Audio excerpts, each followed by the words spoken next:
Geneva Convention for the amelioration of the condition of wounded, sick and shipwrecked members of armed forces at sea, done at Geneva on 12 August 1949. Entry into force, 21 October 1950.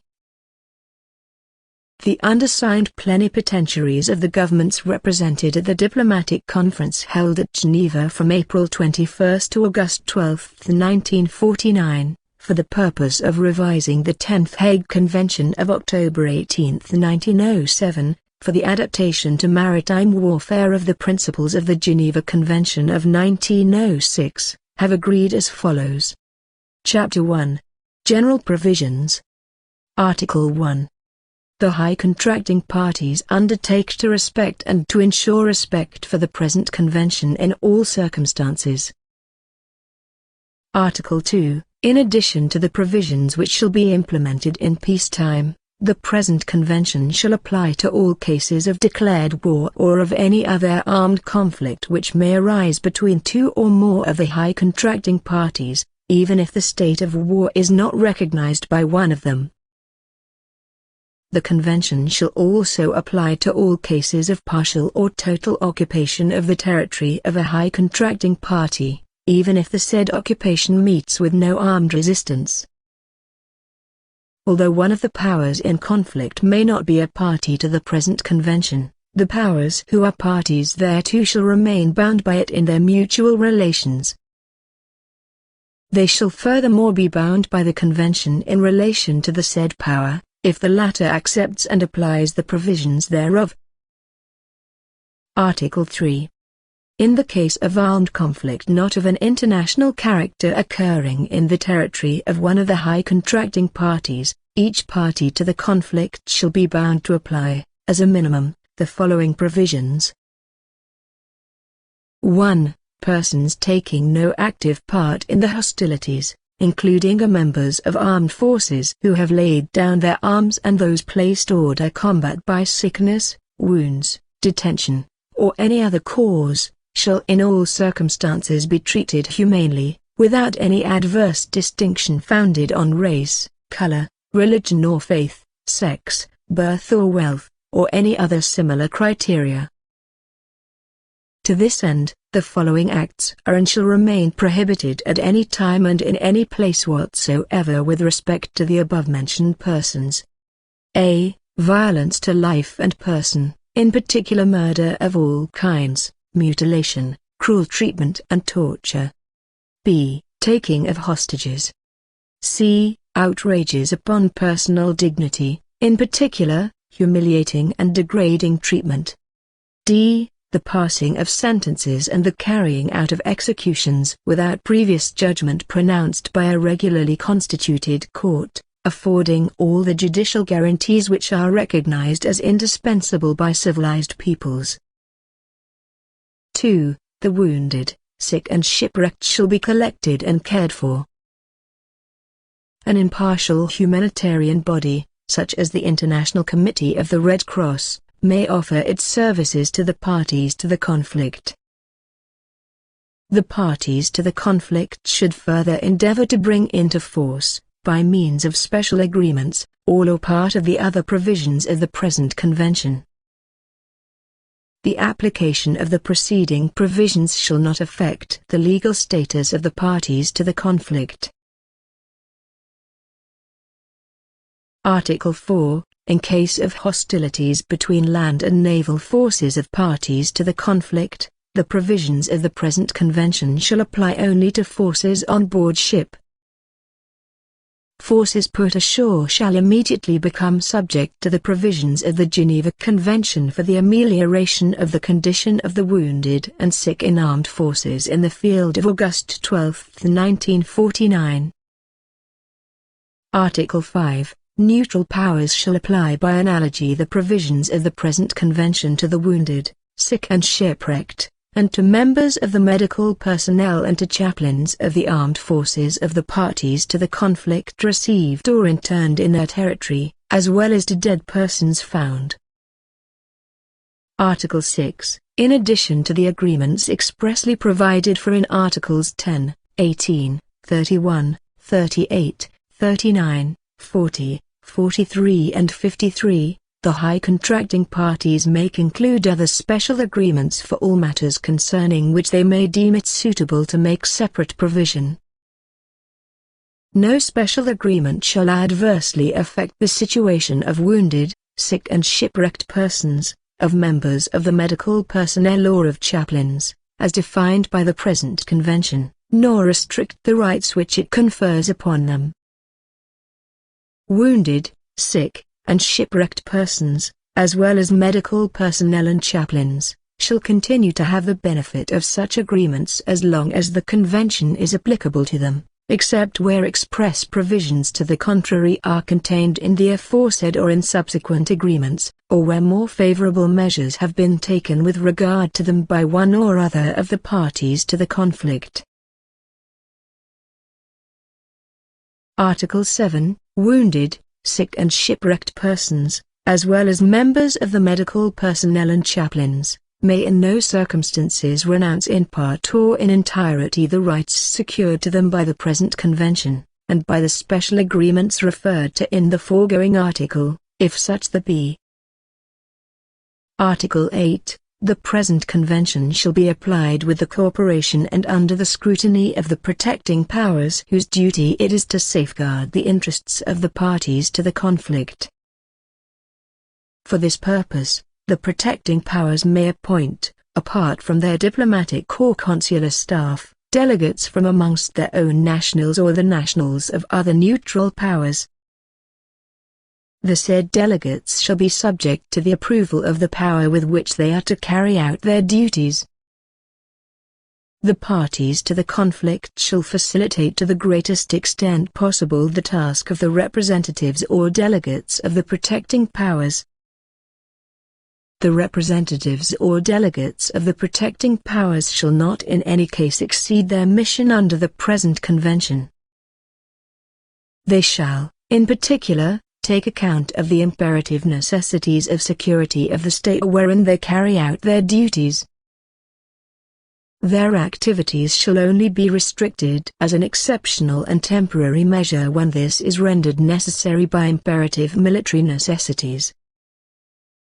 Article 9. The provisions of the present convention constitute no obstacle to the humanitarian activities which the International Committee of the Red Cross or any other impartial humanitarian organization may, subject to the consent of the parties to the conflict concerned, undertake for the protection of wounded, sick and shipwrecked persons, medical personnel and chaplains, and for their relief.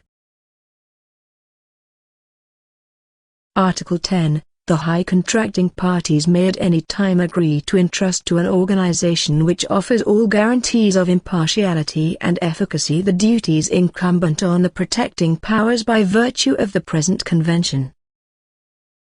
When wounded, sick and shipwrecked, or medical personnel and chaplains do not benefit or cease to benefit, no matter for what reason, by the activities of a protecting power or of an organization provided for in the first paragraph above, the detaining power shall request a neutral state, or such an organization, to undertake the functions performed under the present convention by a protecting power designated by the parties to a conflict. If protection cannot be arranged accordingly, the detaining power shall request or shall accept, subject to the provisions of this article, the offer of the services of a humanitarian organization, such as the International Committee of the Red Cross, to assume the humanitarian functions performed by protecting powers under the present convention. Any neutral power, or any organization invited by the power concerned or offering itself for these purposes, shall be required to act with a sense of responsibility towards the party to the conflict on which persons protected by the present convention depend, and shall be required to furnish sufficient assurances that it is in a position to undertake the appropriate functions and to discharge them impartially. No derogation from the preceding provisions shall be made by special agreements between powers, one of which is restricted, even temporarily, in its freedom to negotiate with the other power or its allies by reason of military events, more particularly where the whole, or a substantial part, of the territory of the said power is occupied. Whenever, in the present convention, mention is made of a protecting power, such mention also applies to substitute organizations in the sense of the present article. Article 11. In cases where they deem it advisable in the interest of protected persons, particularly in cases of disagreement between the parties to the conflict as to the application or interpretation of the provisions of the present convention, the protecting powers shall lend their good offices with a view to settling the disagreement. For this purpose, each of the protecting powers may, either at the invitation of one party or on its own initiative, propose to the parties to the conflict a meeting of their representatives, in particular of the authorities responsible for the wounded, sick and shipwrecked, medical personnel and chaplains, possibly on neutral territory suitably chosen. The parties to the conflict shall be bound to give effect to the proposals made to them for this purpose. The protecting powers may, if necessary, propose for approval by the parties to the conflict, a person belonging to a neutral power or delegated by the International Committee of the Red Cross, who shall be invited to take part in such a meeting. Chapter 2.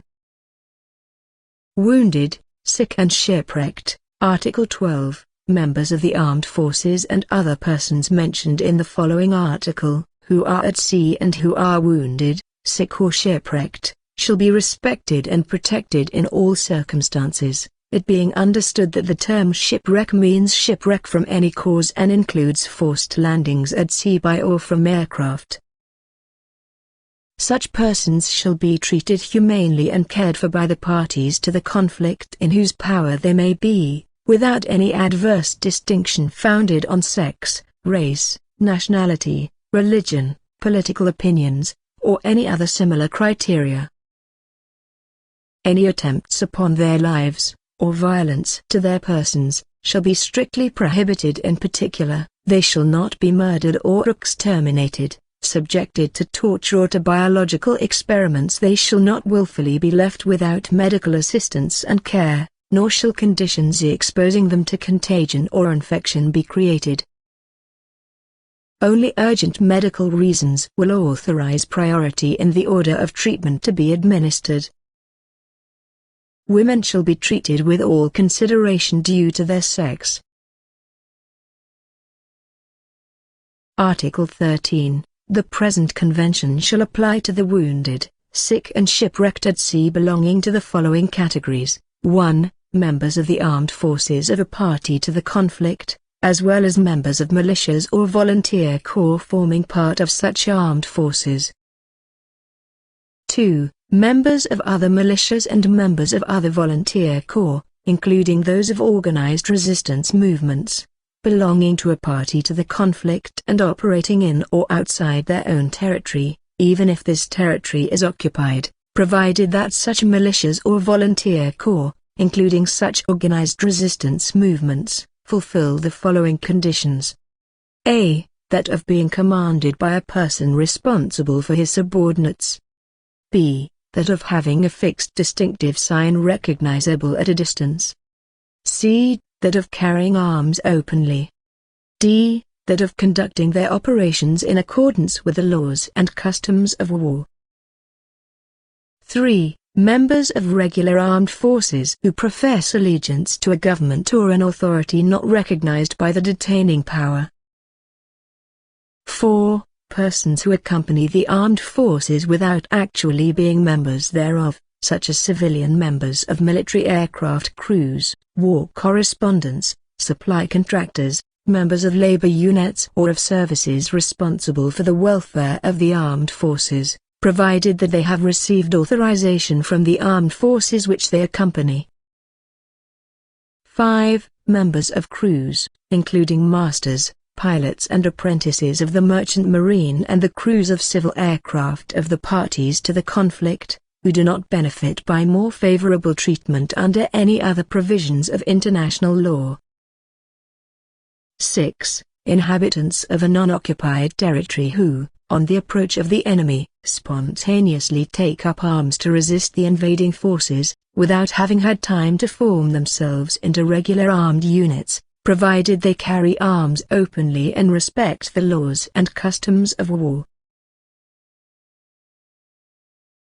Article 14. All warships of a belligerent party shall have the right to demand that the wounded, sick or shipwrecked on board military hospital ships, and hospital ships belonging to relief societies or to private individuals, as well as merchant vessels, yachts and other craft shall be surrendered, whatever their nationality, provided that the wounded and sick are in a fit state to be moved and that the warship can provide adequate facilities for necessary medical treatment.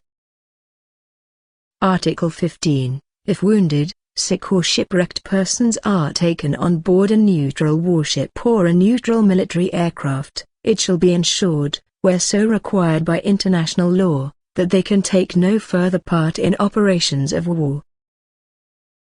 Article 16. Subject to the provisions of Article 12, the wounded, sick and shipwrecked of a belligerent who fall into enemy hands shall be prisoners of war, and the provisions of international law concerning prisoners of war shall apply to them. The captor may decide, according to circumstances, whether it is expedient to hold them, or to convey them to a port in the captor's own country, to a neutral port or even to a port in enemy territory. In the last case, prisoners of war thus returned to their home country may not serve for the duration of the war. Article 17. Wounded, sick or shipwrecked persons who are landed in neutral ports with the consent of the local authorities, shall, failing arrangements to the contrary between the neutral and the belligerent powers, be so guarded by the neutral power, where so required by international law, that the said persons cannot again take part in operations of war.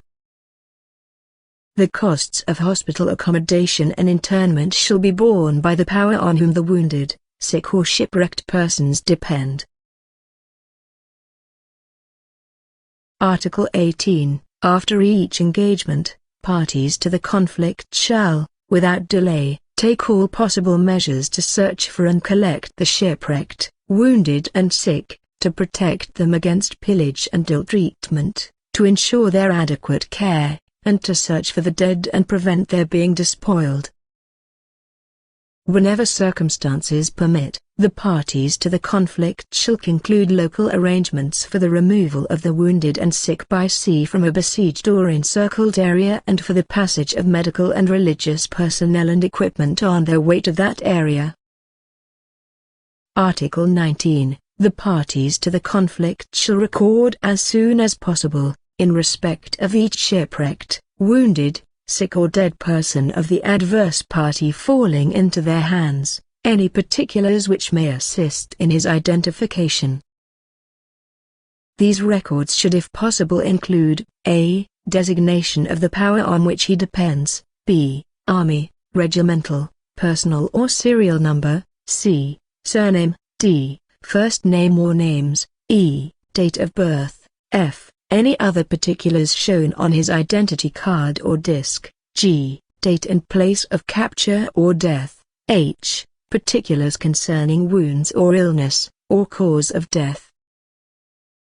As soon as possible the above-mentioned information shall be forwarded to the Information Bureau described in Article 122 of the Geneva Convention relative to the treatment of prisoners of war of August 12, 1949, which shall transmit this information to the power on which these persons depend through the intermediary of the protecting power and of the Central Prisoners of War Agency. Parties to the conflict shall prepare and forward to each other through the same bureau, certificates of death or duly authenticated lists of the dead. They shall likewise collect and forward through the same bureau 1/2 of the double identity disc, or the identity disc itself if it is a single disc, last wills or other documents of importance to the next of kin, money and in general all articles of an intrinsic or sentimental value, which are found on the dead. These articles together with unidentified articles, shall be sent in sealed packets, accompanied by statements giving all particulars necessary for the identification of the deceased owners, as well as by a complete list of the contents of the parcel. Article 20. Parties to the conflict shall ensure that burial at sea of the dead, carried out individually as far as circumstances permit, is preceded by a careful examination, if possible by a medical examination, of the bodies, with a view to confirming death, establishing identity and enabling a report to be made. Where a double identity disc is used, one half of the disc should remain on the body. If dead persons are landed, the provisions of the Geneva Convention for the amelioration of the condition of the wounded and sick in armed forces in the field of August 12, 1949, shall be applicable. Article 21. The parties to the conflict may appeal to the charity of commanders of neutral merchant vessels, yachts or other craft, to take on board and care for wounded, sick or shipwrecked persons, and to collect the dead. Vessels of any kind responding to this appeal, and those having of their own accord collected wounded, sick or shipwrecked persons, shall enjoy special protection and facilities to carry out such assistance. They may, in no case, be captured on account of any such transport, but, in the absence of any promise to the contrary, they shall remain liable to capture for any violations of neutrality they may have committed. Chapter 3. Hospital ships. Article 22. Military hospital ships, that is to say, ships built or equipped by the powers specially and solely with a view to assisting the wounded, sick and shipwrecked, to treating them and to transporting them, may in no circumstances be attacked or captured, but shall at all times be respected and protected, on condition that their names and descriptions have been notified to the parties to the conflict 10 days before those ships are employed. The characteristics which must appear in the notification shall include registered gross tonnage, the length from stem to stern and the number of masts and funnels. Article 23. Establishments ashore entitled to the protection of the Geneva Convention for the amelioration of the condition of the wounded and sick in armed forces in the field of August 12, 1949, shall be protected from bombardment or attack from the sea. Article 24. Hospital ships utilized by National Red Cross societies, by officially recognized relief societies or by private persons shall have the same protection as military hospital ships and shall be exempt from capture, if the party to the conflict on which they depend has given them an official commission and insofar as the provisions of Article 22 concerning notification have been complied with. These ships must be provided with certificates from the responsible authorities, stating that the vessels have been under their control while fitting out and on departure. Article 25. Hospital ships utilized by National Red Cross societies, officially recognized relief societies, or private persons of neutral countries shall have the same protection as military hospital ships and shall be exempt from capture, on condition that they have placed themselves under the control of one of the parties to the conflict, with the previous consent of their own governments and with the authorization of the party to the conflict concerned, insofar as the provisions of Article 22 concerning notification have been complied with. Article 26. The protection mentioned in Articles 22, 24 and 25 shall apply to hospital ships of any tonnage and to their lifeboats, wherever they are operating. Nevertheless, to ensure the maximum comfort and security, the parties to the conflict shall endeavor to utilize, for the transport of wounded, sick and shipwrecked over long distances and on the high seas, only hospital ships of over 2,000 tons gross. Article 27. Under the same conditions as those provided for in Articles 22 and 24, small craft employed by the state or by the officially recognized lifeboat institutions for coastal rescue operations, shall also be respected and protected, so far as operational requirements permit. The same shall apply so far as possible to fixed coastal installations used exclusively by these craft for their humanitarian missions.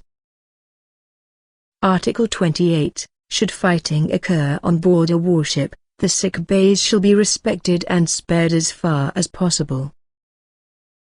Sick bays and their equipment shall remain subject to the laws of warfare, but may not be diverted from their purpose so long as they are required for the wounded and sick. Nevertheless, the commander into whose power they have fallen may, after ensuring the proper care of the wounded and sick who are accommodated therein, apply them to other purposes in case of urgent military necessity. Article 29. Any hospital ship in a port which falls into the hands of the enemy shall be authorized to leave the said port. Article 30. The vessels described in Articles 22, 24, 25 and 27 shall afford relief and assistance to the wounded, sick and shipwrecked without distinction of nationality.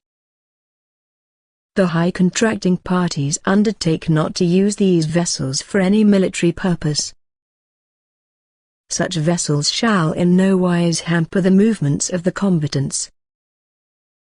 During and after an engagement, they will act at their own risk. Article 31. The parties to the conflict shall have the right to control and search the vessels mentioned in Articles 22, 24, 25 and 27.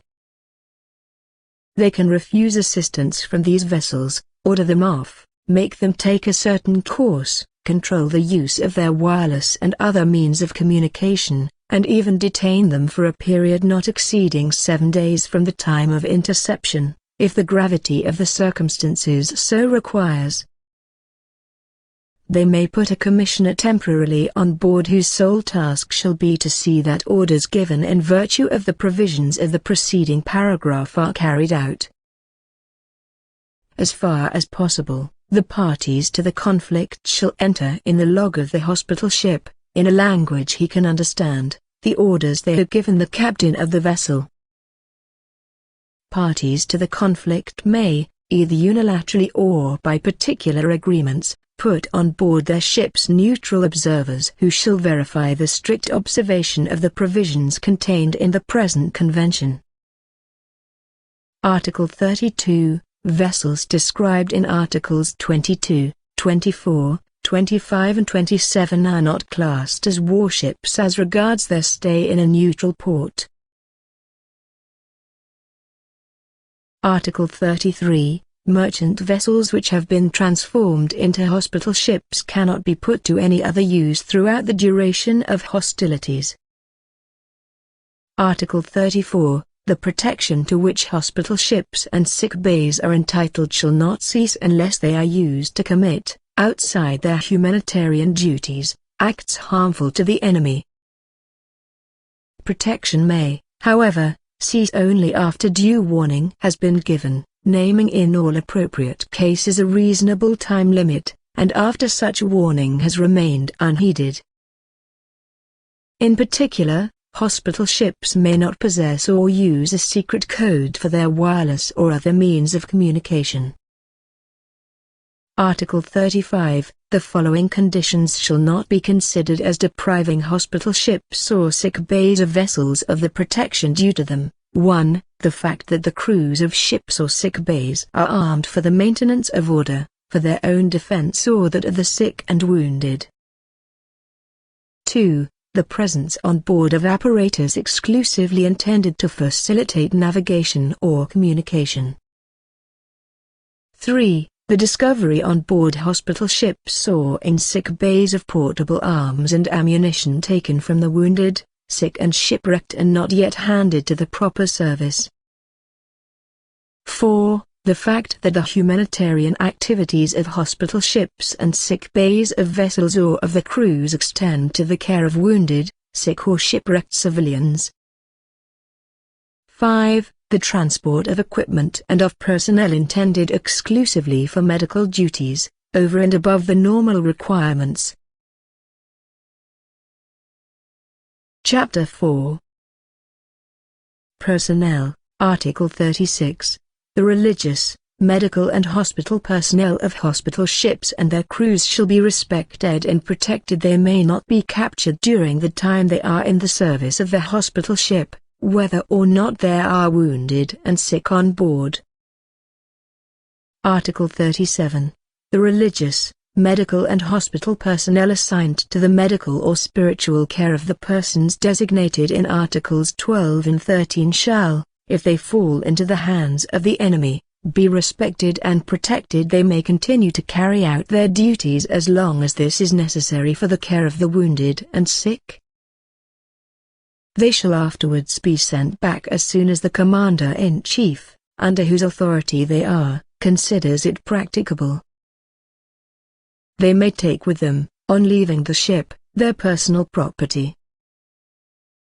If, however, it proves necessary to retain some of this personnel owing to the medical or spiritual needs of prisoners of war, everything possible shall be done for their earliest possible landing. Retained personnel shall be subject, on landing, to the provisions of the Geneva Convention for the amelioration of the condition of the wounded and sick in armed forces in the field of August 12, 1949. Chapter 5. Medical transports, Article 38. Ships chartered for that purpose shall be authorized to transport equipment exclusively intended for the treatment of wounded and sick members of armed forces or for the prevention of disease, provided that the particulars regarding their voyage have been notified to the adverse power and approved by the latter. The adverse power shall preserve the right to board the carrier ships, but not to capture them or to seize the equipment carried. By agreement amongst the parties to the conflict, neutral observers may be placed on board such ships to verify the equipment carried. For this purpose, free access to the equipment shall be given.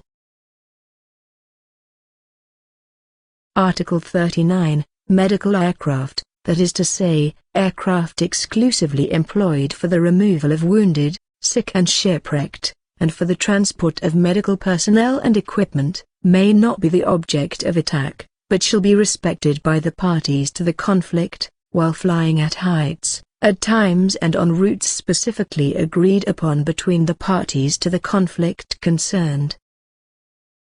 They shall be clearly marked with the distinctive emblem prescribed in Article 41, together with their national colors, on their lower, upper and lateral surfaces.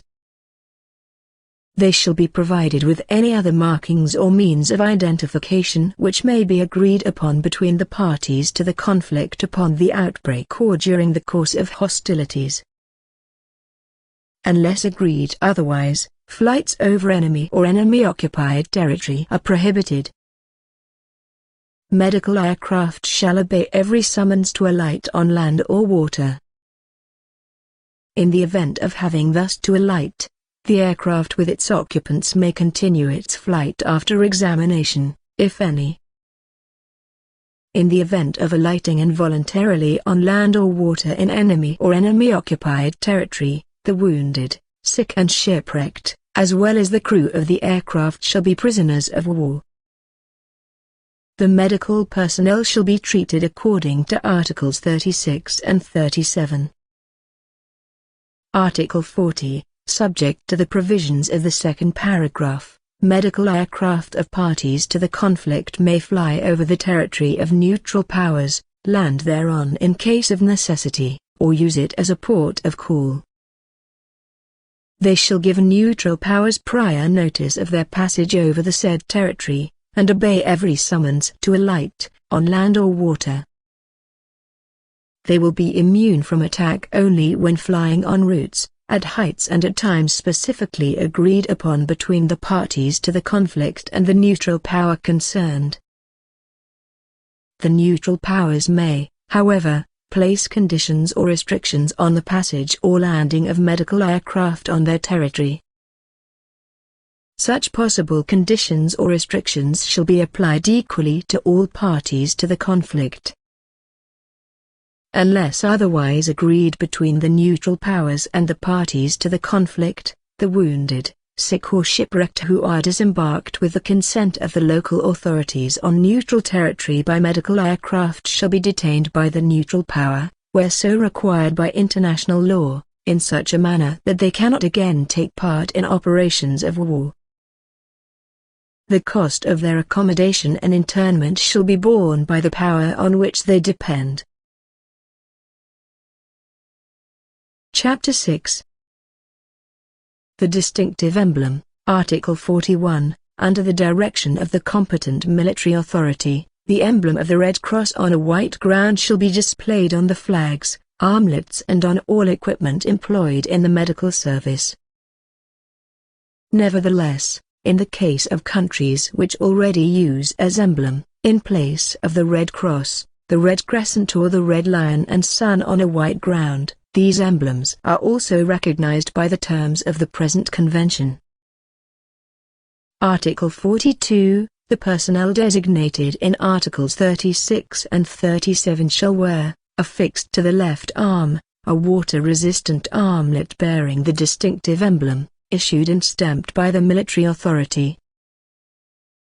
Such personnel, in addition to wearing the identity disc mentioned in Article 19, shall also carry a special identity card bearing the distinctive emblem. This card shall be water-resistant and of such size that it can be carried in the pocket. It shall be worded in the national language, shall mention at least the surname and first names, the date of birth, the rank and the service number of the bearer, and shall state in what capacity he is entitled to the protection of the present convention.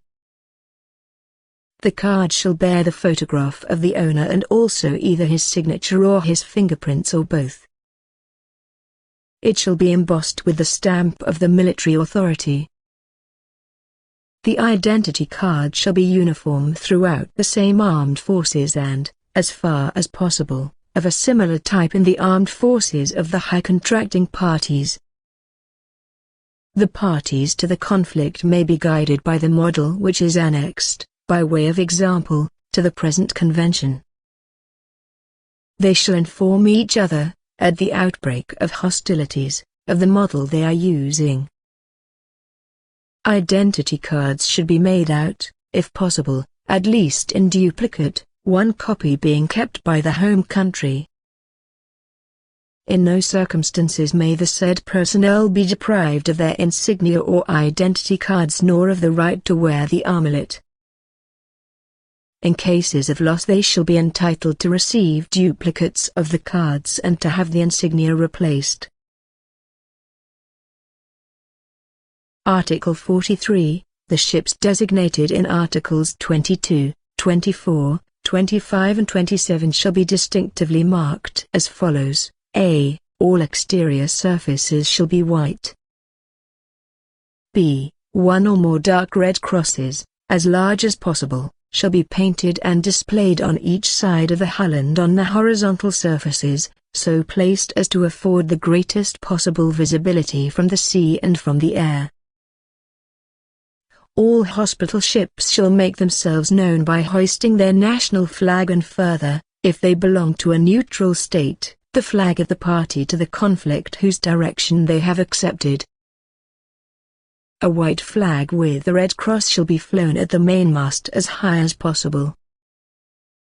Lifeboats of hospital ships, coastal lifeboats and all small craft used by the medical service shall be painted white with dark red crosses prominently displayed and shall, in general, comply with the identification system prescribed above for hospital ships. The above-mentioned ships and craft, which may wish to ensure by night and in times of reduced visibility the protection to which they are entitled, must, subject to the assent of the party to the conflict under whose power they are, take the necessary measures to render their painting and distinctive emblems sufficiently apparent. Hospital ships which, in accordance with Article 31, are provisionally detained by the enemy, must haul down the flag of the party to the conflict in whose service they are or whose direction they have accepted. Coastal lifeboats, if they continue to operate with the consent of the occupying power from a base which is occupied, may be allowed, when away from their base, to continue to fly their own national colors along with a flag carrying a red cross on a white ground, subject to prior notification to all the parties to the conflict concerned. All the provisions in this article relating to the Red Cross shall apply equally to the other emblems mentioned in Article 41. Parties to the conflict shall at all times endeavor to conclude mutual agreements, in order to use the most modern methods available to facilitate the identification of hospital ships. Article 44. The distinguishing signs referred to in Article 43 can only be used, whether in time of peace or war, for indicating or protecting the ships therein mentioned, except as may be provided in any other international convention or by agreement between all the parties to the conflict concerned. Article 45. The high contracting parties shall, if their legislation is not already adequate, take the measures necessary for the prevention and repression, at all times, of any abuse of the distinctive signs provided for under Article 43. Chapter 7. Execution of the Convention. Article 46. Each party to the conflict, acting through its commanders-in-chief, shall ensure the detailed execution of the preceding articles and provide for unforeseen cases, in conformity with the general principles of the present convention. Article 47. Reprisals against the wounded, sick and shipwrecked persons, the personnel, the vessels or the equipment protected by the convention are prohibited. Article 48. The high contracting parties undertake, in time of peace as in time of war, to disseminate the text of the present convention as widely as possible in their respective countries, and, in particular, to include the study thereof in their programs of military and, if possible, civil instruction, so that the principles thereof may become known to the entire population, in particular to the armed fighting forces, the medical personnel and the chaplains. Article 49. The high contracting parties shall communicate to one another through the Swiss Federal Council and, during hostilities, through the protecting powers, the official translations of the present convention, as well as the laws and regulations which they may adopt to ensure the application thereof. Chapter 8. Repression of abuses and infractions. Article 50. The high contracting parties undertake to enact any legislation necessary to provide effective penal sanctions for persons committing, or ordering to be committed, any of the grave breaches of the present convention defined in the following article. Each high contracting party shall be under the obligation to search for persons alleged to have committed, or to have ordered to be committed, such grave breaches, and shall bring such persons, regardless of their nationality, before its own courts. It may also, if it prefers, and in accordance with the provisions of its own legislation, hand such persons over for trial to another high contracting party concerned, provided such high contracting party has made out a prima facie case. Each high contracting party shall take measures necessary for the suppression of all acts contrary to the provisions of the present convention other than the grave breaches defined in the following article.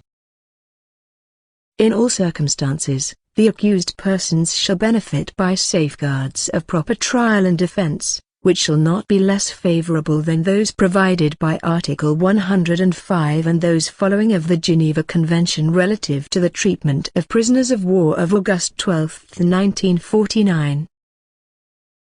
Article 51. Grave breaches to which the preceding article relates shall be those involving any of the following acts, if committed against persons or property protected by the Convention: willful killing, torture or inhuman treatment, including biological experiments, willfully causing great suffering or serious injury to body or health, and extensive destruction and appropriation of property, not justified by military necessity and carried out unlawfully and wantonly. Article 52. no high contracting party shall be allowed to absolve itself or any other high contracting party of any liability incurred by itself or by another high contracting party in respect of breaches referred to in the preceding article. Article 53. At the request of a party to the conflict, an inquiry shall be instituted, in a manner to be decided between the interested parties, concerning any alleged violation of the Convention.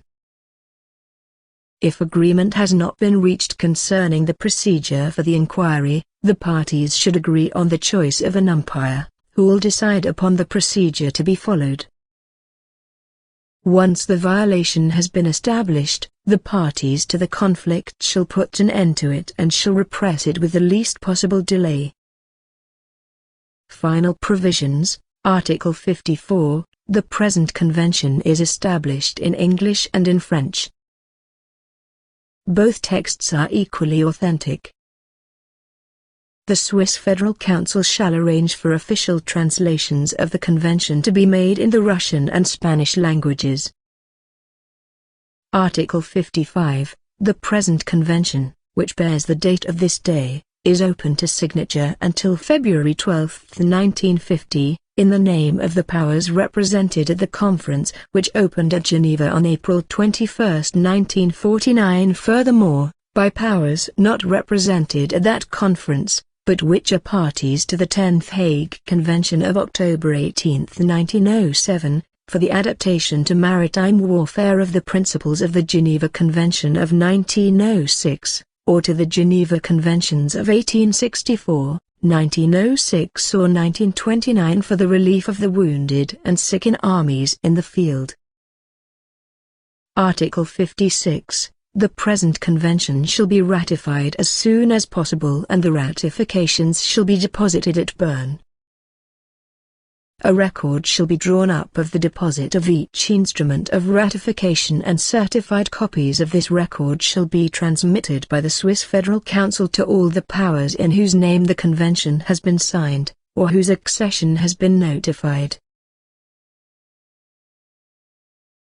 Article 57. The present convention shall come into force 6 months after not less than 2 instruments of ratification have been deposited. Thereafter, it shall come into force for each high contracting party 6 months after the deposit of the instruments of ratification. Article 58. The present convention replaces the 10th Hague Convention of October 18, 1907, for the adaptation to maritime warfare of the principles of the Geneva Convention of 1906, in relations between the high contracting parties. Article 59. From the date of its coming into force, it shall be open to any power in whose name the present convention has not been signed, to accede to this convention. Article 60. Accessions shall be notified in writing to the Swiss Federal Council, and shall take effect 6 months after the date on which they are received. The Swiss Federal Council shall communicate the accessions to all the powers in whose name the convention has been signed, or whose accession has been notified. Article 61. The situations provided for in Articles 2 and 3 shall give immediate effect to ratifications deposited and accessions notified by the parties to the conflict before or after the beginning of hostilities or occupation. The Swiss Federal Council shall communicate by the quickest method any ratifications or accessions received from parties to the conflict. Article 62. Each of the high contracting parties shall be at liberty to denounce the present convention. The denunciation shall be notified in writing to the Swiss Federal Council, which shall transmit it to the governments of all the high contracting parties.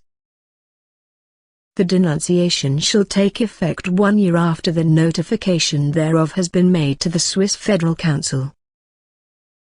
However, a denunciation of which notification has been made at a time when the denouncing power is involved in a conflict shall not take effect until peace has been concluded, and until after operations connected with the release and repatriation of the persons protected by the present convention have been terminated. The denunciation shall have effect only in respect of the denouncing power. It shall in no way impair the obligations which the parties to the conflict shall remain bound to fulfill by virtue of the principles of the law of nations, as they result from the usages established among civilized peoples, from the laws of humanity and the dictates of the public conscience. Article 63. The Swiss Federal Council shall register the present convention with the Secretariat of the United Nations. The Swiss Federal Council shall also inform the Secretariat of the United Nations of all ratifications, accessions and denunciations received by it with respect to the present convention. In witness whereof the undersigned, having deposited their respective full powers, have signed the present convention. Done at Geneva this 12th day of August 1949, in the English and French languages. The original shall be deposited in the archives of the Swiss Confederation. The Swiss Federal Council shall transmit certified copies thereof to each of the signatory and acceding states,